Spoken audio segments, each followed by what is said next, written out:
Ay, isa mo sa Buknoy. Tinanggal yun na yung pakpak ng Buknoy, oh.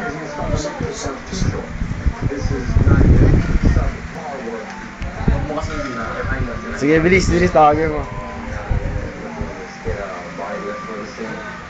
Tawagin mo, huwag mo ang balance niya.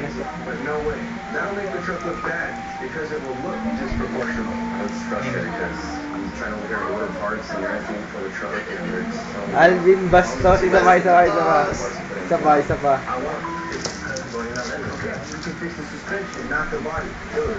Pag umalang na gano'n, kinakasta niya. Isin mo yung pahaga sa katawan niya. Then you know what, Robbie? Like I said before, you don't worry about it. Okay, then just do it then, bro. I'm gonna go for it. No, I'm gonna. I'll stand back and watch that. Bigyan mo si Buknoy, bigyan mo si Buknoy. 3 days now? Yeah. Just standing back and watching.